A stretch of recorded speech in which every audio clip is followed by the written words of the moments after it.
చేసుకుంటున్నాను, ఎంఎంఏ చేసుకుంటున్నాను, వీళ్ళందరి దగ్గరికి వాడు వెళ్ళదు. ఆశీస్సులో ఆయన వెళ్ళలేదు కాదండి. మీకు నేను చెప్పేది మీకు అర్థం కాలేదండి. అతను ఒక్క నిమిషం బాబు భయ్య నాగేంద్ర ఒక్క నిమిషం అన్న నాగేంద్ర గారు, నేను సీతయ్యని.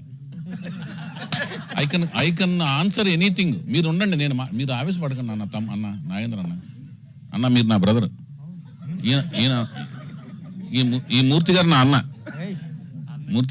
ఒక నిమిషం అన్న. అది ఏంటంటే ఎలా ఉంటుందంటే అతనికి వాళ్ళందరూ ఆశీస్సులు ఉన్నాయన్న. ఓకేనా? ఒక్క నిమిషం, అందులో డౌట్ లేదు, అది డౌట్ లేదు కదా, అంతే. అది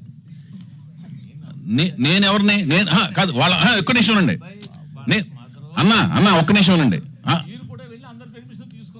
నేను సీతయ్య అన్న.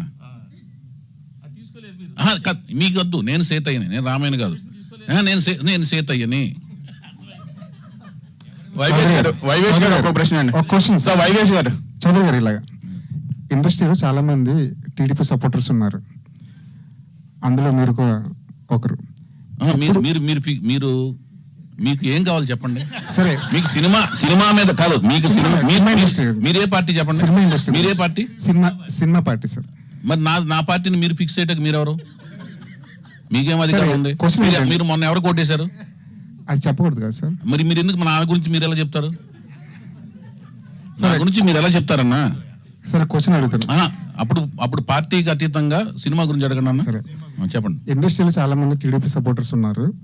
ఇప్పుడు ఏపీలో తెలుగుదేశం పార్టీ అధికారంలోకి వచ్చింది. ఇప్పుడు ఇండస్ట్రీకి టీడీపీ నుంచి ఎలాంటి సపోర్ట్ కోరుకుంటున్నారు యాజ్ ఏ ప్రొడ్యూసర్గా? ఈ సినిమా గురించి ఏ ప్రశ్న అడిగినా నేను చెప్తానన్నా. మీరు సినిమాకి గురించి ప్రెస్ మీట్ కోసం వచ్చాం, దానికోసం ప్రత్యేకమైన ప్రెస్ మీట్ పెడతాం. అది నేను తెలుగు ఫిల్మ్ ప్రొడ్యూసర్స్ కౌన్సిల్ సెక్రటరీస్లో